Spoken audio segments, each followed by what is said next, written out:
we'll continue on with our class on parenting children.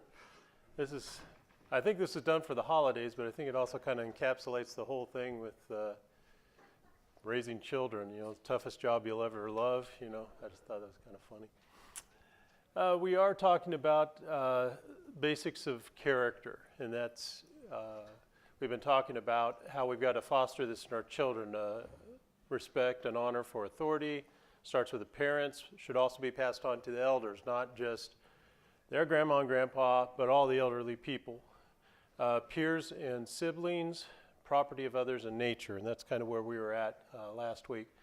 Talking about respect for peers and siblings, we want to foster positivity in relationships with your children, with their friends and siblings. That can be a tough thing to do because you've got to train them from putting away their own selfish desires to be happy for others, to share well, all those things we try to do, but also just the thought of, okay, we want them to admire what they're accomplishing in the family, get over any feelings of jealousy, and be able to, you know, express happiness for them and what they accomplish. Also teaching your child to love their neighbor as themselves goes a long way in putting away a selfish nature, so that's good too. And respect for property. This is something that has been handed down all the way from Old Testament times. And it's a social need. I think this is close to the point where we stopped. There was a pretty long section that I'd read from author, Dr. Ezzo, but this was basically, he was talking about when we raise our kids, it used to be, at least in America, where we had a social contract about when they would come over, your kids wouldn't touch things, they wouldn't just, you know, go looking through the house, opening cabinets. Kids are curious, but that was curbed. And he ended that up by saying, because young children are not morally mature, parents in the past would restrict any behavior that would be morally offensive. The rights of others not to have their property inappropriately touched by untrained children was more important than allowing a child's impulsive desire to touch and be satisfied. Their desire to touch would be satisfied at the right time under the appropriate conditions and not at the neighbor's house. So that's something that, again, I kind of spoke to it last week, that maybe if our culture kind of going from being so affluent that we have a lot of possessions, also the fact that it used to be possessions were a little harder to come by, but they were also not easily replaced. Now that's kind of been, you can kind of say we've gone to a throwaway society almost, where, you know, if I've got a drill that goes bad on me, I'd be kind of crazy to go and try to fix that and get the parts and do all that because it's more cost effective just to go get another. So that, I think, kind of contributes to this idea of maybe we don't place the importance that we do. The concept of this was don't kid-proof the house, house-proof the kid. And we do that in our own houses, you know, primarily for their safety and for trying to keep things nice and all of that. But yeah, you don't let the kid run around with a fork and play with the outlets. It's just common sense. Going into someone's home and rearranging the knickknacks, I don't know if that's ever happened to you. You have somebody, oh, Johnny, you know, he's going to be tempted by this, so we better put this up. People here, I think, have a good intention in that they don't want to break your stuff. And that's, yeah, I appreciate that. You know, it's nice that you don't want your child to come in and do that. But what unintended teaching are we giving those kids when we go through and do that? That the environment conforms to the child rather than the child conforms to the environment. Exactly. That everything's custom tailored to the child, okay? The other thing that you're trying to teach the kid is don't go messing with people's stuff. What have you just done? You've gone in and messed with people's stuff. So that's kind of another thing that you've got to think, you know. But it goes right back to what Adam's saying, is no, you conform to what's around you. You control these impulses that you have. And there'll be times for you and I, father and child, to explore and do that stuff. At somebody else's house is not the time or the appropriate place to do that. Okay, so there was a survey question that we had, I think it was from the last class, and I'm kind of paraphrasing what they said. What do you do about other kids visiting your home that don't have the same rules as you do? Do the home rules change? Any thoughts on that?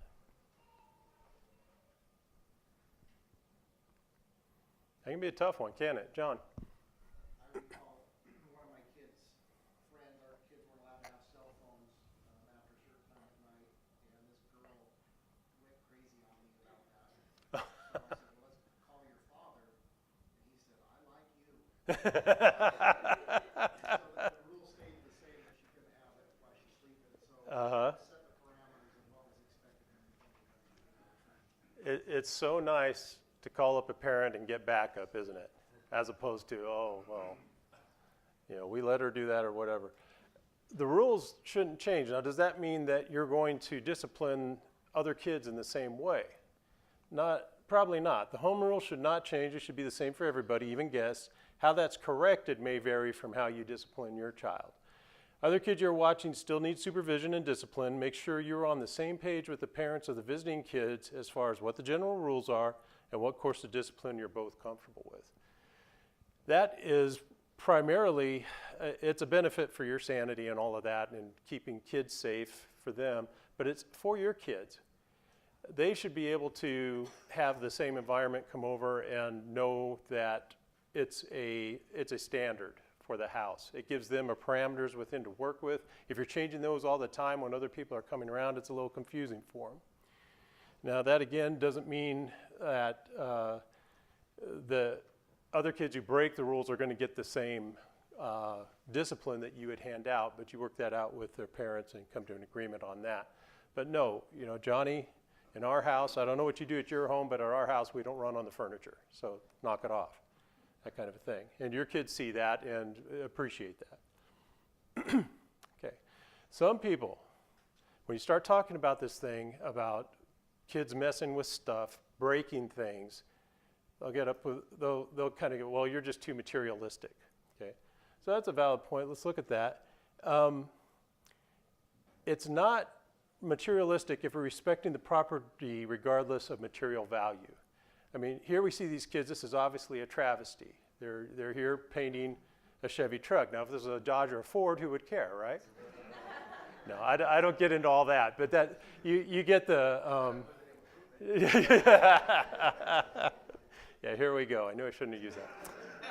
No, I don't have any skin in the game as far as trucks go or anything. But that's the principle. It's not the value of the material thing. You might go to somebody's house and they're trying to be nice. Your kid goes and what have you, what disaster we're going to come up with. Pours bleach on a area rug. And the person trying to be nice says, oh, that's an old area rug. We're going to replace that next week anyway. Don't worry about it. I would say no. You as a parent should press on and say, okay, that's obviously an area rug. I don't care if it's 10 years old. Even if we have to go down to Deseret or Goodwill or something and find another area rug that's similar, we are going to compensate you for that. Or tell me what you're going to replace that area rug for. So it's not the idea of what's the material value of the item that the other people possess. Because if that's the case, well, it's their lawnmower was 30 years old, Johnny, so the fact that you pushed it off a cliff doesn't mean anything, That's not it. It's the other person's possession, and that's what you have to foster, the respect for that. Respect for property is about valuing the person and their rights, not the property itself so much. The golden rule still applies. If someone's kid messed your stuff up, would you want it replaced or restored? Well, yeah, probably you'd want to make sure things were made right. Okay, so we talked about respect for property. Now, respect for nature. This one's an interesting thing, especially in our times that we live in now. We got to remember that God created the flower and man, but he created the flower for man. And there's a distinction there. Then God said, let us make man in our image according to our likeness. Let them have dominion over the fish of the sea, over the birds of the air, over the cattle, over all the earth, and every creeping thing that creeps on the earth. So we see this thought of creation is done all around man for him, but he's to have dominion over that. The objects of nature do not possess the same essence as man, but nature, like man, has inherent value as a result of the creation process. Okay.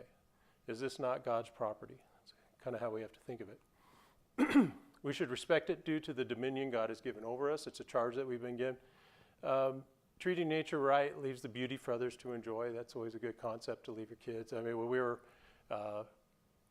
kids, going out camping was a big thing. And my dad always was, okay, leave the place cleaner than you found it. If other people have left bottle caps and stuff like that, clean it up, you know. Leave it nice for other people.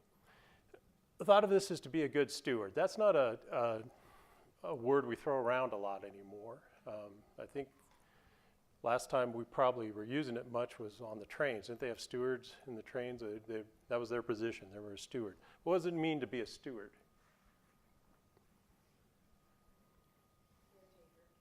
A caretaker, okay.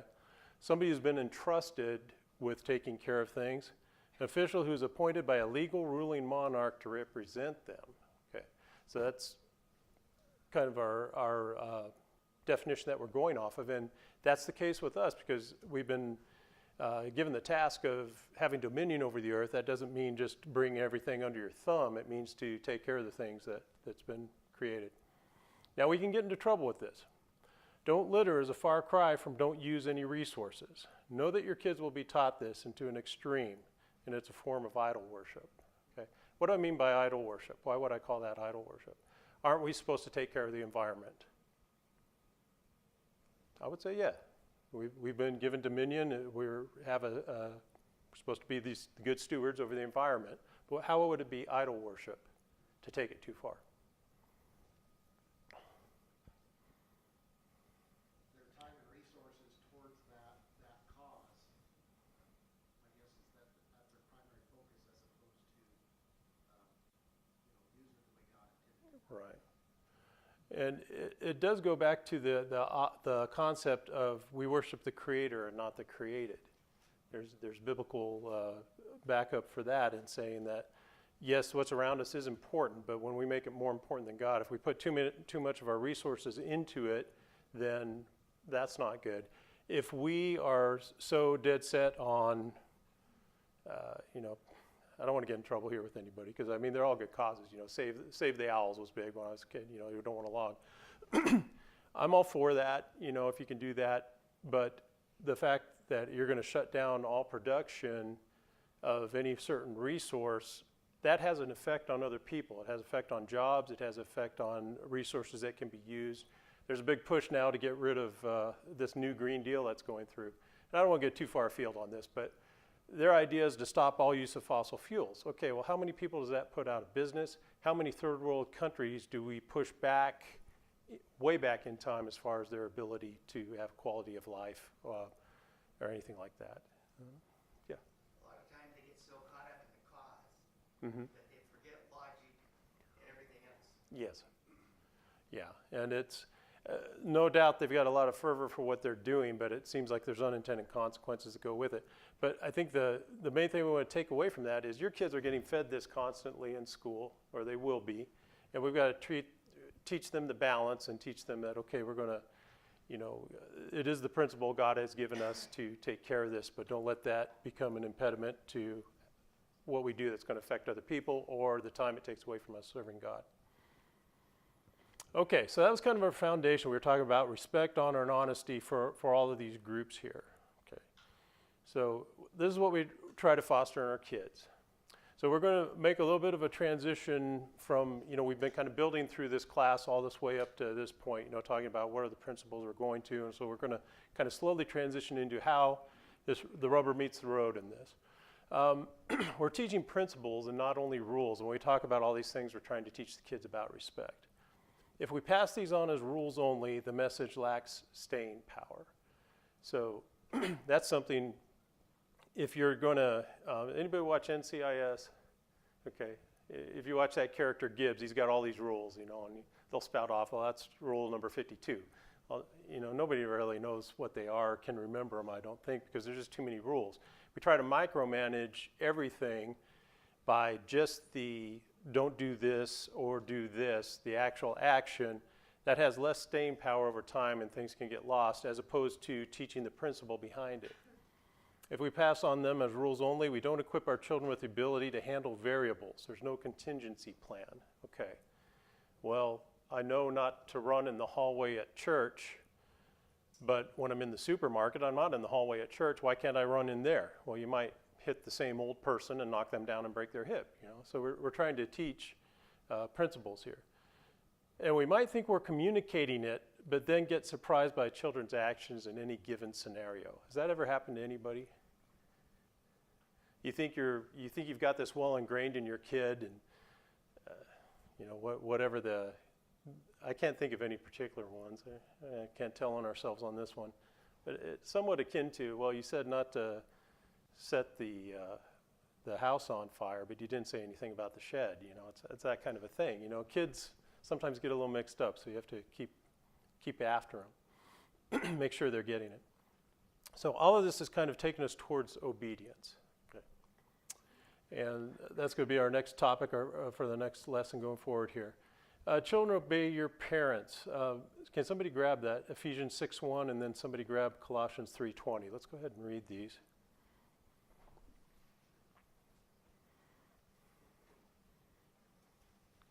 Who's got Ephesians 6:1? Anybody there yet? I've got it. Go ahead. Children, obey your parents in the Lord, for this is right. You want to as well? No, that's good. That's pretty definitive right in there. It's the right thing to do. Okay, this is why you do it. Obey your parents because it's right. Colossians 3:20. Children, obey your parents in everything, for this pleases the Lord. Okay, so it's the right thing to do. It pleases God.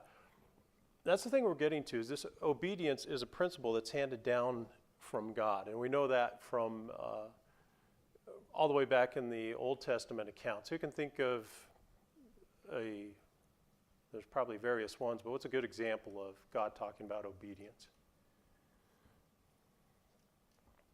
I mean, we could start with Adam and Eve, but any other notable? Lot's wife.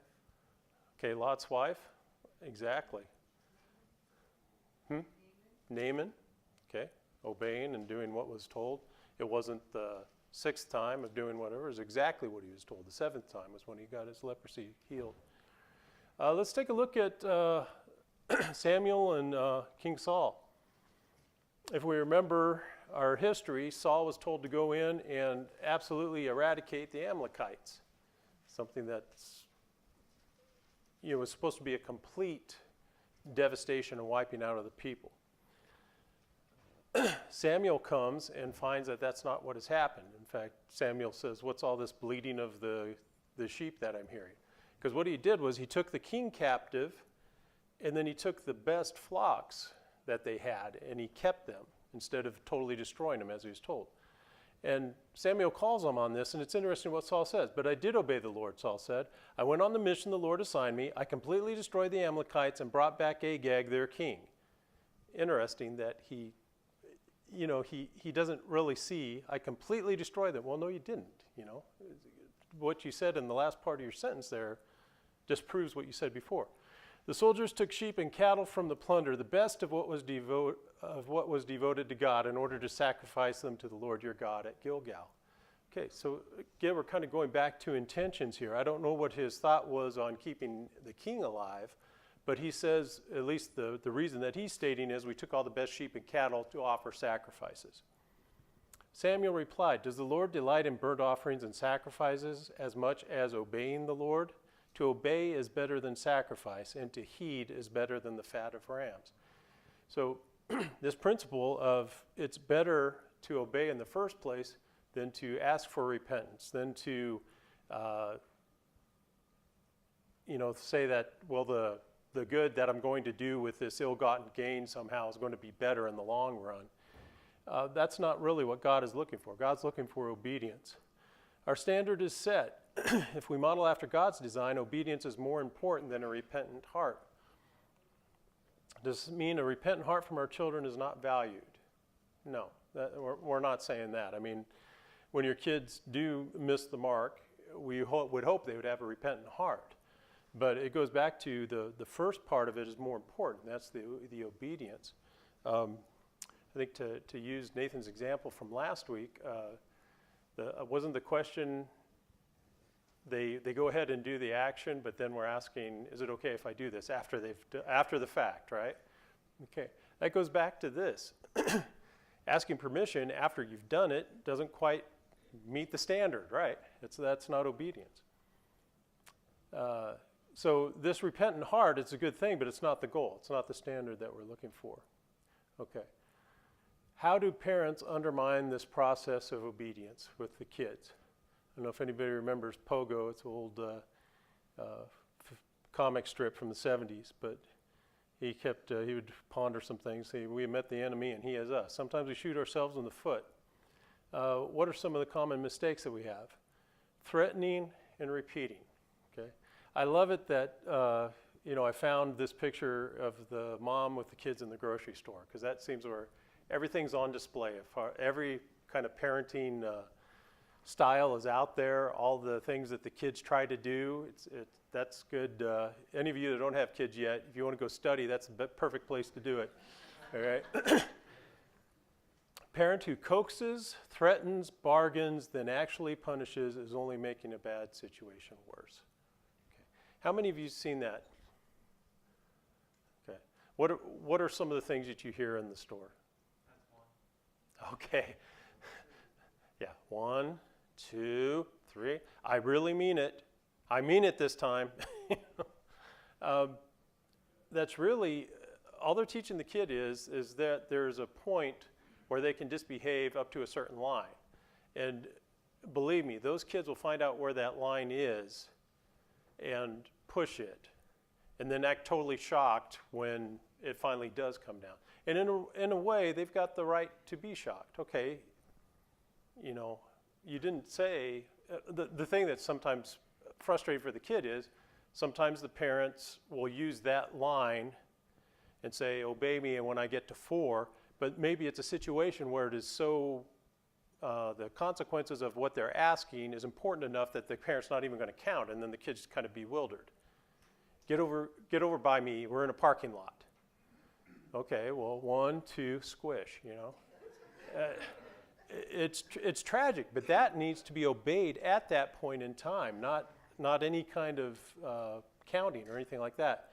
A lack of moral fortitude and resolution by the parent undermines obedience and invites the child to sin. Okay, so the kid's just at this point trying to figure out where the lines are, and it's really not fair to them. If you stick to a standard, the child alone will determine when he is punished. Well, like last week, what was an aha moment for me was when you mentioned the bargaining, and I never thought about it, but like telling your kid, if you don't touch that, I'll give you something. Mm-hmm. And setting the standard of, they're going to get something if they don't do it, versus the standard of, hey, listen, if I don't offer candy to you, you can ask, but like, Yep.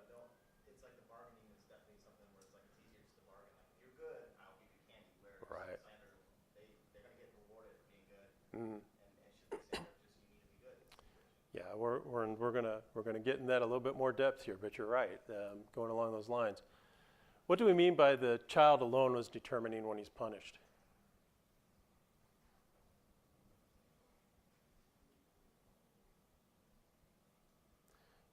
If your standard is set there, the kid knows what to expect. It shouldn't be a surprise to your children that they're getting punished. Okay. If you're consistent with what you're doing, I mean, even when you talk to kids from a very early age, did you do this? Yes. Did I tell you were going to be punished? Yes. Well, so why'd you do it? Well, I just thought it was worth it. Okay, so they know what's coming. Or they might just say, yeah, I deserve to be spanked. Our kids, that's always, supermarkets are great just because everything's on display, like I said. But I mean, we're pushing our kids along in the cart when they're little, and our very opinionated one would yell out, that kid needs to be spanked, doesn't he, Mom? Yes. Like, wow. Shh, quiet, you're right. Any other system than setting the standard is subjective to the parent's mood. And that's a dangerous thing too. Okay, your kid shouldn't have to obey you only when you're really stressed out. Your kid should have to obey you all the time. Bribing, this is another good one, and kind of going along with where we're going with what Nathan was talking about. You use bribes to gain temporary control of behavior, okay? That kid's getting a pretty good deal of $1. I'm maybe with inflation, that's not like it is, but brush your teeth and we'll pay you, okay? It establishes a false and improper motivation for obedience. Okay? Teaches the children to obey if there is something in it for them, and it develops a self-oriented outlook on life. Okay? So if there's something in it for me, then I obey. Problem with that is there's not always something in it for the kid. And in life, there's not always something in it for us to do. Things don't always benefit us to follow the rules. Sometimes the rules are set up so that nobody really gets an advantage, therefore it's not advantageous for you to follow the rules, but it's what you need to do. What are you going to do if you don't have something that they want?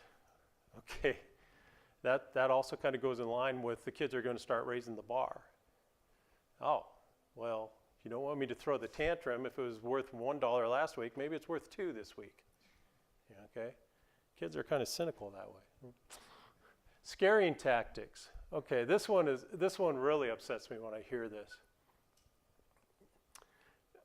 Using threats or scare tactics to gain temporary control of behavior. It's kind of the flip side of what we just talked about with the bribing. But I can't stand it when, again, I'm at the supermarket, and a mother's pushing like, quit acting like that. You see that policeman over here? He's going to come arrest you and take you away. Dumb, just dumb. But it establishes a false and improper motivation for obedience, teaches the child to obey if there's a chance of getting caught. And again, it develops a self-oriented outlook on life. Why do I obey? Well, it might go badly for me if I don't obey. So as soon as I know I'm in the clear, what motivation is there for me to obey? What's the other bad thing about the cop example? Kids and friends that use that one, and their son is like deathly afraid of Mike. Oh, Mike? Wow. Are you sure it was just because, it wasn't just because he was being Mike? Yeah. No, exactly right. You know, is that how you want your kids to think of police officers? You know, or do you want them to, when they get in trouble or if something's happening, do you want them to be able to go to a police officer for help? You know, that's what you're trying to teach them. So what are you going to do if you don't have something they're afraid of? You know? Yeah. Richard. How does that apply to, say, a mother saying to the child, if you don't do this when your dad gets home? Same thing, Dad's become bad cop now, hasn't he? Yeah. That's kind of what we talked about last week. You know, moms, expect backup from your dad, from your husbands as the father. Don't expect him to be the primary. Make those kids obey you. A little bit of being scared is good. Oh, yeah. Yeah. They need to be afraid of disobedience, just like we're afraid of consequences. Right. If we don't obey our Lord and Savior. Yeah, that's the King James Version of fear, right? Fear as a component of respect. That's there. And again, yeah, there's going to be some of that. I mean, I get nervous when a cop's following me, but yeah. John? It goes back to some of your earlier classes about the communication. I remember Michelle said that her mom did that a lot. You know, she'd wait till Dad got home, and despite what her mom thought, she actually resented her mom a little bit about that than she ever did her dad. Oh, So when we first got married, we talked about that. I said, you know, deal with it then. I think you mentioned that. mm-hmm. And not have me come home and deal with it. There may be some subsequent things that I dealt with, but Mm-hmm. when we walk through the door unannounced and here's the belt and start whipping the kid, Yeah, that doesn't work. Kids will see that, and it's not good. yeah, It speaks more of the communication of the parents than it does. yeah, it does. But yeah, and there's going to be times where mom's fed up. I mean, I've come home. This is long ago, but anyway, it was like, you know, I'm out the door, they're yours. See ya. Okay, you need your coffee or whatever. Go ahead. I'll sit on things for a while, find out what's going on. Negotiating once in I found a few good memes on this. I say the negotiations went much better than expected. Bedtime was pushed back 10 minutes. Okay. Communicate clear boundaries, but negotiate the line of compliance, what's in conflict. That's the things not to do. Okay. So what you do is you come in and you say, okay, here's the rule, we don't do this. And the kid comes in, well, what about this? Well, no. Well, it makes perfect sense that we do. And as they get older, I mean, it's like you think all your kids are going to become lawyers because they're so good at this. Well, what about this? They bring up the, Art. I saw some parents I thought did a good job one time. When their kids would repeat the same question, after the second time they would say it, the response was asked and answered. And when that was the response they always got, they learned not to ever ask the question more than once. Right. The response was always asked and answered. Right. Yeah, kids will negotiate. They'll try to wear you down. They'll try to come up with the far-flung example of why this isn't fair or why this is the exception this time. As a parent, you'll undermine your goal of first-time obedience if you're constantly going in and negotiating this. Well, you know, you said we had to go to nap time at 1. Can't we just stay till 1:15? Do we have to go now? That kind of thing. You got to be careful with that. On a broader scale, in everything, if I think it's supposed to be, if everything is negotiable, then nothing is absolute. Okay. So that's the thing. Choose your battles well and stick to your decision. Maybe adjust another time. If the kid has a good point, then you'll say, okay, we'll discuss that, but for right now, this was the rule. Until that rule changes, that's not going to change. And it's not going to change because we're in it right now. If we want to sit down, basically have a confab with the parents, and it's perfectly fine to, at a different time, come in and say, okay, we've changed the rule because we see this and this, but this is now the rule going forward. It wasn't at the time when you were talking about it. Just choose your battles well and stick to it. I think a corollary to this, though, Dan, is as a parent, I'm negotiating with people that aren't my kids. Mm-hmm. So if I'm at my parents' house and like, we're going to play cards, can't you guys stick around? We can't. We got to go put the kids to bed. We've got a timeline. Mm-hmm. And so if you're going to push back and make sure your kids aren't negotiating, you need to stop negotiating with other people, because every time you negotiate, oh, yeah, I guess we could put our kids to bed in your guys' bed and not take them home, Mm-hmm. means it's more difficult for us to push back when our kids try to negotiate. Yeah. Well, I slept in Nana and Papa's. Now, there's been times when we have, no offense to Nana and Papa, but Yeah. I've noticed it's difficult for us trying to set a standard for when our kids go to bed or when these certain things happen and tell them this is the rule, Mm-hmm. because we then have to negotiate with people outside of our family to enforce that. Mm-hmm. And oddly enough, kids pick up on your inconsistencies, don't they? It's amazing what they'll call you on. This is another, careful to watch it with teens also, because this becomes, kids get smarter, and I don't know, whether they're sincere or not, they start making more sense in their arguments, and it's like, wait a minute, I didn't come here to, yeah, it's true. Can we call in a third-party arbitrator here? No, go ahead. The other concern you have when you negotiate with your children is they will try to do that with others. Mm-hmm. In school situations, Yes. military situations, church, and so forth. Yes. You want them to understand that if you're the person in authority, they need to obey you, and Mm-hmm. they need to obey the teacher and their Bible class teacher. Right. And that isn't a proper respect to show towards others, to constantly be questioning. And this was a good one, I thought. A kid threatened to hold his breath until I gave him dessert. Now he's passed out on the kitchen floor. I don't negotiate with terrorists. All right. Some principles of instruction to look at when we're dealing with our kids. Choose your battles. Okay. Much akin to this cat maybe not thinking it over before he gets in there. If you're going to set a rule, make sure you are not handcuffing yourself for the rest of eternity. And there's times that we did that, you know. No, this is going to be the way it is. All of a sudden something comes up, and you know, you've kind of set yourself up because you have to follow through on it. However, it's not the more convenient thing to do or what you would want to do with. Again, you know, things are always malleable, and you have to kind of adjust to situations, and your kids have to learn that too. But you should be able to, for the most part, set up what you say and mean it and do that. But that being said, make sure you're not setting yourself up for failure. Never give a command unless you intend for it to be obeyed. Be fair.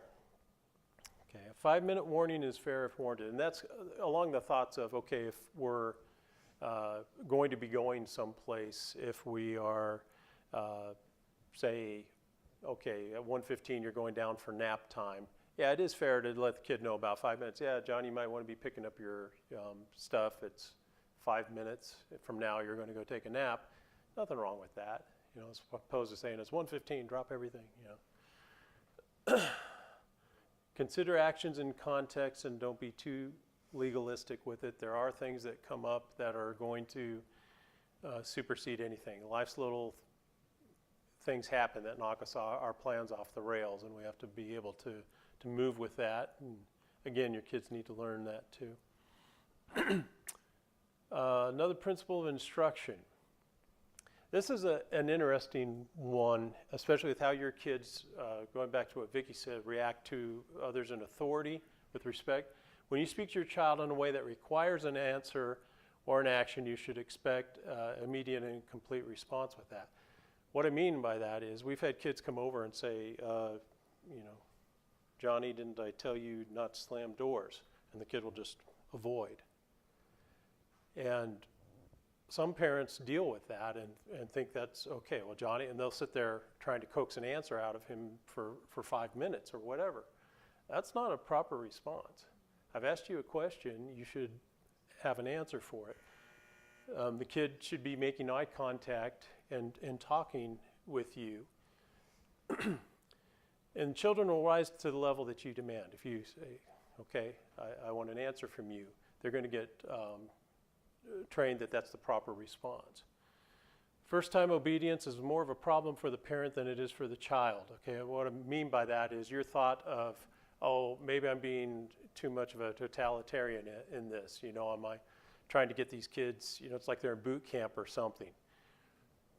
Don't let that wear on you too much. The kid's not going to rack up psychiatric bills from that. If you start early and have that as the standard, no, look at me, respond, talk to me, give me an answer of what I'm asking of you.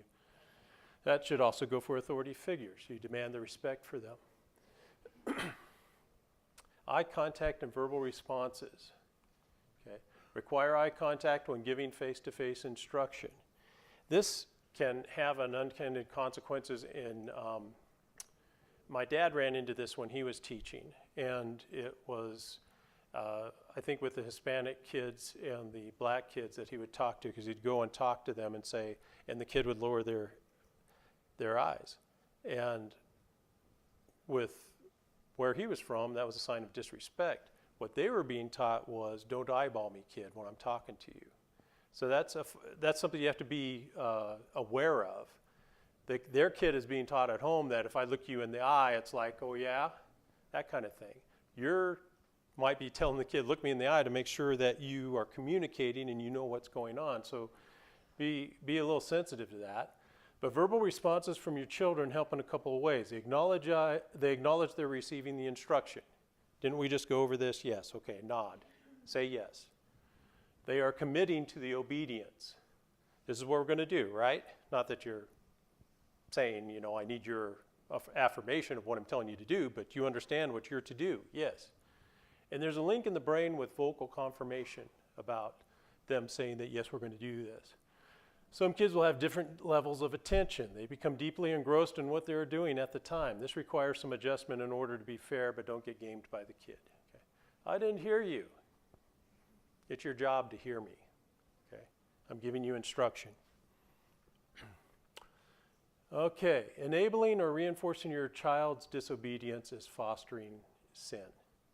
So whatever you're doing that's allowing them to get away with it, you're not only training them in disobedience, you're training them past that principle of what obedience is, and that's obedience to God. Small faults or trip-ups we can wisely show patience or give warnings for. Or we can turn off the whole thing. There we go. Direct and willful defiance has to be handled right then. Okay. It's like Barney says, right? Nip it in the bud, Andy. That's what you got to do.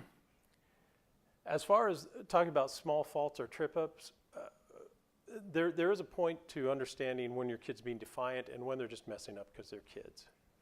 They'll use that to every advantage. But it's like I can remember as your kids grow, they grow fast. And so they become uncoordinated little goofs, you know. I can remember spilling the milk like 3 times in one setting. And it was just because I was going through a growth spurt and my hand wasn't where it used to be, basically. Go to reach for milk, poof, oh. You know, and I can remember my mom getting really mad, but again, you know, no, you know, I should have used more attention to what I was doing, but there are going to be things like that, things that kids do just because they're goofy and figuring stuff out. Immaturity? What they taught us was that's immaturity, and they're going to spill the milk because they're not developed enough to handle the milk. And Right. if you punish them for spilling the milk and they really can't help it, Right. you're not getting anywhere. No. In fact, you're probably damaging things. You have to distinguish between immaturity And asking them to control what's not in their control is not a fair thing to do.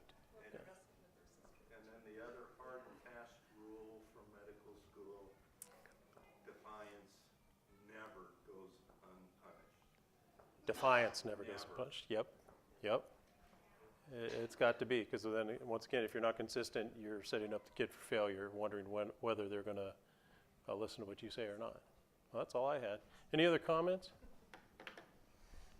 Sure. Whenever you let these things go, it makes your household chaotic.